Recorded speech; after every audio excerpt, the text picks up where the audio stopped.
بسم الله الرحمن الرحيم. الحمد لله وحده،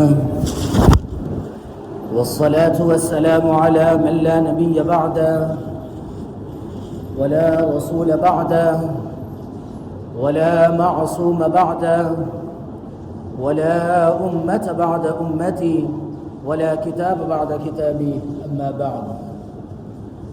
انتہائی واجب الاحترام قابل صد احترام بزرگان دین، نوجوانان اہل سنت، السلام علیکم ورحمۃ اللہ وبرکاتہ.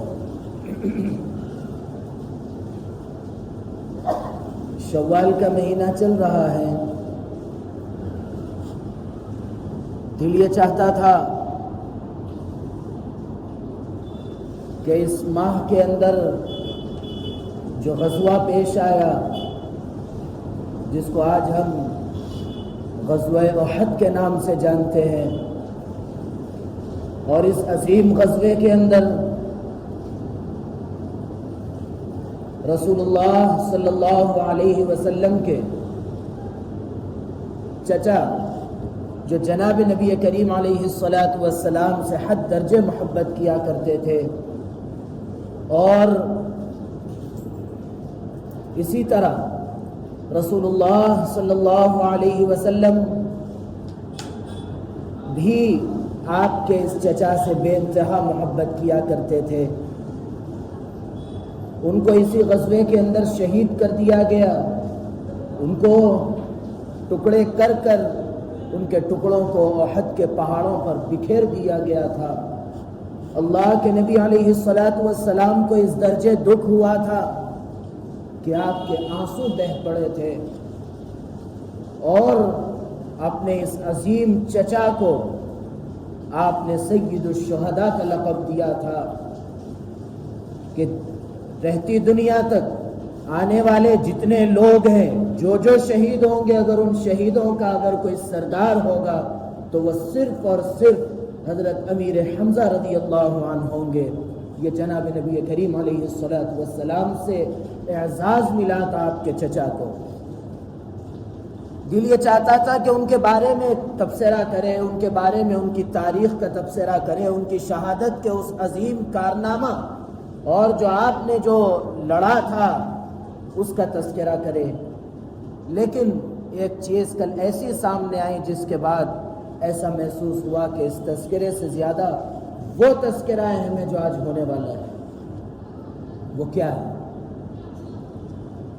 آج ہمارے بچے گھروں میں ہیں، ہم ان کے کھانے کی فکر کرتے ہیں، ان کے پانی کی فکر کرتے ہیں کہ ان کو اچھے سے اچھا پانی پلایا جائے، اچھے سے اچھا کھانا کھلایا جائے. ان کے کپڑوں کا اہتمام کیا جاتا ہے کہ ان کے لیے بہتر سے بہتر کپڑوں کا انتظام کیا جائے. باپ وہ عظیم شخص ہوتا ہے جو اپنے جسم پر اگر 200 روپے کا کپڑا پہننے کی ضرورت پڑی تو وہ پہن لیتا ہے، لیکن اولاد کو 2000 سے بڑھ کر دلانے کی وہ خواہش رکھتا ہے. اپنی خواہشات کو وہ پیروں تلے روند لیتا ہے، لیکن وہ اپنی اولاد کو خوش دیکھنا چاہتا ہے، سکھ میں دیکھنا چاہتا ہے. لیکن یہ باپ جب اپنی اولاد کے ظاہری چیزوں پر نظر رکھتا ہے تو اس باپ کی کیا یہ ذمہ داری یہ نہیں ہے کہ وہ باپ اپنے اولاد کی دینی فکر کرے کہ ان کی اولاد آج کہاں کھڑی؟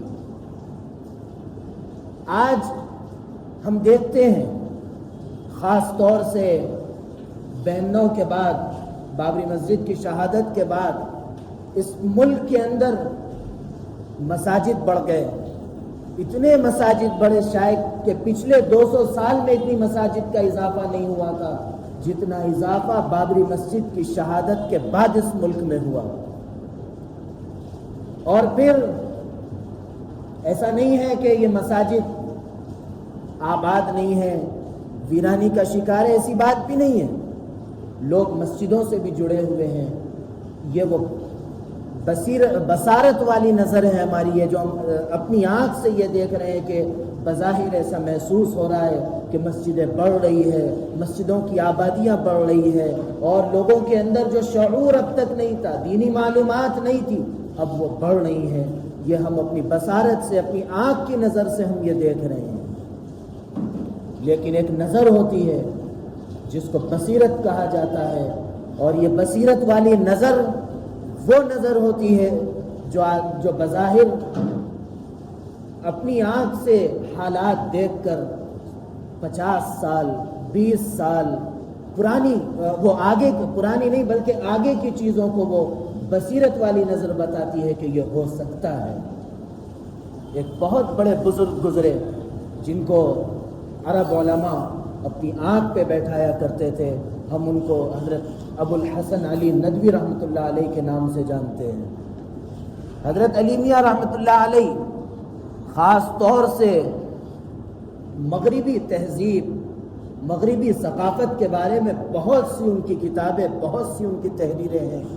اللہ نے ان کو وہ نظر دی تھی کہ وہ برسوں پہلے جو بات کہا کرتے تھے، برسوں بعد وہ چیز سامنے آتی تھی. وہ اپنی زندگی میں ایک بات بہت کہا کرتے تھے.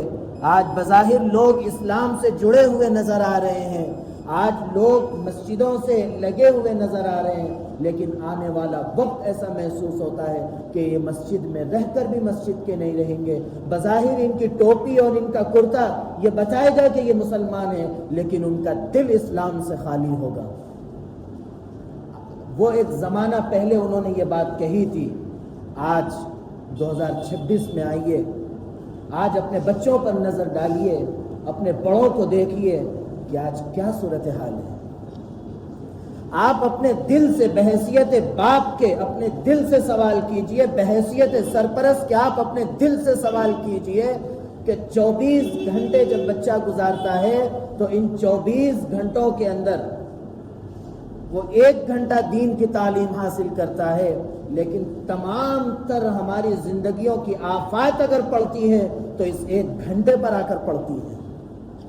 اس بچے کو نانی کا گھر، اس بچے کو اسکول کی تعلیم کا پروجیکٹ، جو کچھ کرنا رہتا ہے اس کو اگر کبھی یاد آتا ہے تو اس وقت یاد آتا ہے جو 1 گھنٹہ وہ اللہ کے لیے قربان کرنے کا ارادہ کیا تھا، اس 1 گھنٹے میں یہ تمام چیزیں یاد آتی ہیں.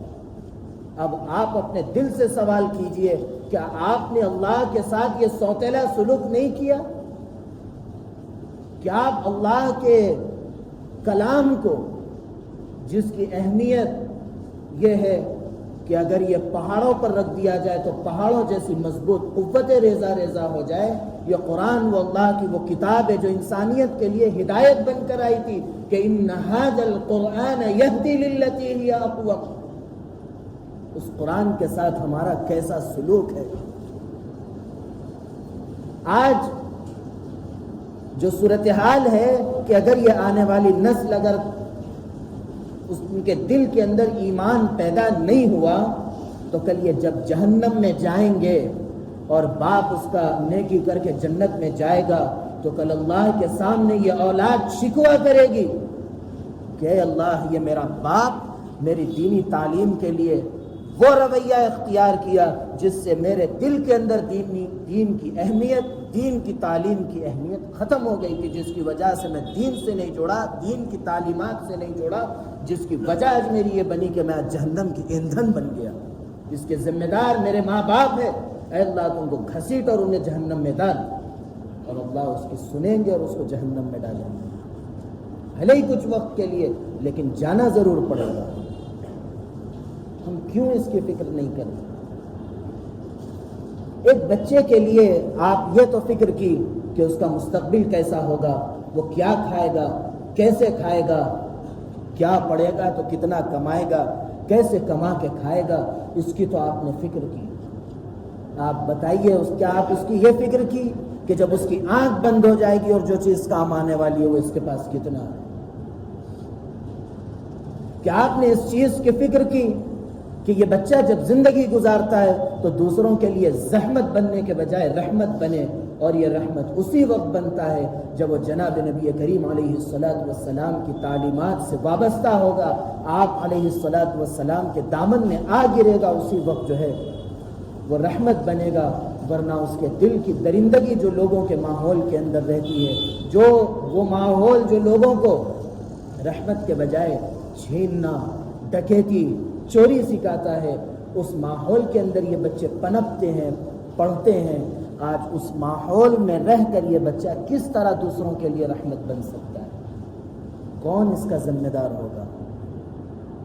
کس سے کہا جائے گا؟ کس سے کہیں گے؟ ظاہر سی بات ہے کہ آپ کے سامنے بات آئے گی، اگر آپ کے دل کے اندر، یہ بات غور سے سنیے، اگر آپ کے دل کے اندر رائی کے دانے کے برابر بھی جناب نبی کریم علیہ الصلاۃ والسلام سے سچی عقیدت و محبت ہوگی تو آپ اپنی اولاد کی دینی فکر کے لیے کھڑے ہوں گے۔ ارے کیا کوئی آدمی دینی تعلیم حاصل کرتا ہے اور دین سے جڑا رہتا ہے تو کیا وہ بھوکا مر جاتا ہے؟ کیا اس کی زندگی ناکامی کی زندگی رہتی ہے؟ آپ سب چھوڑ دیجئے کون کیسی زندگی گزار رہا ہے، میں آپ کے سامنے کھڑا ہوں، میں میری بات بتاتا ہوں۔ اللہ کا احسان ہے، اللہ نے جس طرح زندگی مجھے دی ہے، شاید کہ دنیا میں کمانے والا بھی وہ زندگی نہیں گزارتا ہے جو سکون اللہ نے مجھے دیا۔ ارے کھانے کی بات کرتے، بعض دفعہ تو ایسا ہو جاتا ہے کہ ایک ایک وقت کا کھانا 3 4 دفعہ ہو جاتا، ہاضمے کی فکر کرنا پڑتا۔ یہ کس بنیاد پر اللہ نے کھلایا؟ آپ مجھ سے جو محبت کرتے، مجھ سے جو تعلق رکھتے، کس وجہ سے رکھتے کہ میں اس جگہ پر کھڑا ہوتا ہوں، آپ کے سامنے بات کرتا ہوں، آپ کی دینی رہنمائی کرتا ہوں، اس وجہ سے آپ کے دل میں میری محبت ہے، اس وجہ سے آپ کا اور میرا تعلق ہے۔ یہ نہیں ہے کہ آپ کے اور میرے کاروباری معاملات ہے یا آپ کے میرے کوئی خاندانی تعلقات ہے، کچھ نہیں۔ آپ کی مجھ سے جو عقیدت و محبت ہے وہ صرف اس بنیاد پہ ہے کہ میں نے اللہ کے رسول صلی اللہ علیہ وسلم کی تعلیمات اور اللہ کے احکامات آپ کے سامنے بیان کرتا ہوں، بس اسی وجہ سے آپ کا اور میرا تعلق ہے۔ اس تعلق کی بنیاد پر آپ کی محبتیں کتنی ہیں؟ اگر وہی محبتیں آپ اپنی اولاد کی بھی کروانا چاہتے ہیں تو آپ کے لیے لازم ہوگا کہ آپ اپنی اولاد کو دینی تعلیم حاصل کروائے۔ اور ایک چیز اور یہ دیکھنے میں آتی کہ ہمارے بچے بعض ایسے ہیں جو کہیں بھی کدھر بھی پڑھ لیے، وہ ایسے تیسے قرآن کریم کو مکمل کر لیے، ان کو نہ تجوید کی رعایت ہے نہ ان کو قرآن کریم ڈھنگ سے پڑھنا آتا، لیکن اس نادان باپ کو اس بات پر فخر ہوتا ہے کہ میرا بچہ پڑھنا سیکھ لیا، میرے بچے کو پڑھنا آ گیا۔ یہ جو غلط قرآن زندگی بھر پڑھے گا، جس کو موقع رہنے کے بعد بھی ہم پڑھوانے سے پہلو تہی کر رہے ہیں، پیچھے ہٹ رہے ہیں، کل اس کا ذمہ دار کون ہوگا؟ ہم کیوں اپنی اولاد کے قرآن کی فکر کیوں نہیں کرتے؟ ہم اپنی اولاد کی دینی تعلیم اور دینی رہنمائی کی ہم کیوں فکر نہیں کرتے؟ کیا ہمارے اندر اللہ کی محبت نہیں ہے؟ کیا ہمارے دل میں قرآن کریم سے محبت باقی نہیں رہی؟ کیا وجہ ہے؟ ایک بات یہ یاد رکھیے، جس شخص کو اللہ سے محبت ہوگی وہ شخص اللہ کی محبت میں ہر وہ کام کرے گا جو اللہ کو پسند ہے، اور اللہ رب العزت جس سے محبت کرتے ہیں اس کو اپنے کلام کے پڑھنے کی توفیق میسر کرتے ہیں۔ اگر ہم میں سے کوئی شخص قرآن کریم کے پڑھنے سے محروم ہے، چاہے روزانہ کی تلاوت کے اعتبار سے ہو، چاہے صحیح قرآن کے سیکھنے کے اعتبار سے ہو، تو پھر یاد رکھے کہ وہ شخص محروم القسمہ ہے، چاہے وہ دنیاوی اعتبار سے ہو، چاہے وہ اخروی اعتبار سے ہو۔ آپ فکر کیجئے، اپنی اولاد کی فکر کیجئے۔ آج امتحان کا معاملہ آ گیا، آپ تمام چیزیں چھڑوا دیے، نمازوں کے اوقات کو پامال کر دیے، سب کچھ کر دیے، لیکن اس کو اپنے امتحان کی تیاری کروا دیے، لیکن اس اخروی امتحان کی کون تیاری کروائے گا؟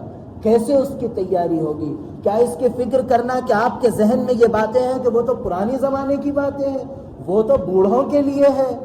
ارے آج آپ خود دیکھتے ہیں، جوان کھڑا آنکھ بند، ختم۔ کیا موت کے لیے کیا وقت ہے کہ بوڑھا ہونا، 70 پار ہونا، 80 پار ہونا، 100 کے قریب پہنچنا، کیا یہ ہے؟ کھڑا آدمی ہاتھ آیا، ختم۔ ایسا بہت ہوتا ہے کہ کوئی آدمی آیا، ملاقات کرا، رات بیٹھا۔ ابھی پرسوں بھی ایک واقعہ پیش آیا، رات میں ایک صاحب آئے، بیٹھے، اچھی بات چیت کرے، صبح 11 بجے یہ اطلاع ملی کہ وہ رخصت ہو گئے۔ کس کی موت کا بھروسہ رہا؟ یہی اولاد کو اگر ہم دینی تعلیم سے محروم رکھ کے جائیں گے تو یاد رکھیے اللہ کے گھر میں کھڑے ہو کر ایک دم سچ 100% بات یہی ہے کہ یہ اولاد کل آپ کو لازماً جہنم کا ایندھن بنائے گی. جس طرح وہ بنے گی اس طرح آپ کو بھی بنائے گی. اگر آپ یہ چاہتے ہیں کہ اپنے آپ کو بچائے تو اپنی اولاد کو دین سے وابستہ کرے, دینی تعلیم سے وابستہ کرے, قرآن کریم سے ان کے تعلق کو مضبوط کرے اور سچے دل سے محبت خود بھی کرے اور اولاد کے دل میں بیٹھائے. اللہ رب العزت ہم کو سچی محبت نصیب فرمائے. اور پھر ایک چیز کی درخواست ہے کہ جو ہمارے بچے جو امتحانات دے رہے ہیں یا دے چکے ہیں ان کے لیے دعا کرے کہ اللہ رب العزت انہیں کامیابی و کامرانی نصیب فرمائے اور بہترین نمبرات سے وہ کامیاب ہو اور ان کا بہتر مستقبل بنے.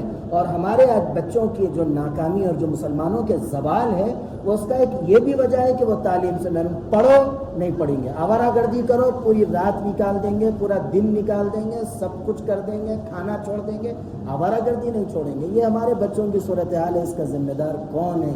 یہ وہ ماں باپ ہے جو اپنی اولاد پر توجہ نہیں دیے, ان کی خواہشات کے لیے ہر چیز کو چھوڑا, جس کی وجہ سے آج تمہاری ہر بات کو وہ جوتی کی نوک پہ اڑا کے رکھ دیتے اور تم تل ملا کے رہ جاتے اور کچھ کر نہیں سکتے. یہ وجہ یہی ہے, تم صرف اور صرف ان کی خواہشات کی فکر کرے, ان کی ضروریات کی فکر نہیں کرے. اللہ رب العزت جو دعاؤں کے لیے درخواست کی گئی اسے قبول فرمائے. اور جو بچے ہمارے پڑھ رہے ہیں, جن کے امتحانات ہو رہے ہیں یا جن کے امتحانات ہو گئے یا جن کے اب نتائج آنے والے وقتوں میں آنے والے ہیں, اللہ رب العزت ان تمام ہمارے بچوں کو کامیاب و کامران فرمائے, بہترین کامیابی سے مالا مال فرمائے اور انہیں صحیح یہ کامیابی ان کے لیے بہترین خیر کا ذریعہ بنائے. اللہ رب العزت میرے کہنے اور آپ کے سننے کو قبول فرمائے. اللہ رب العزت کہنے, سننے, لکھنے, پڑھنے سے زیادہ عمل کی توفیق عطا فرمائے. عمل کی باتوں پر عمل کرنے, بچنے کی باتوں سے بچنے اور عقیدے کی باتوں پر عقیدہ رکھنے کی توفیق عطا فرمائے. آمین. وآخر دعوانا ان الحمد للہ رب العالمین.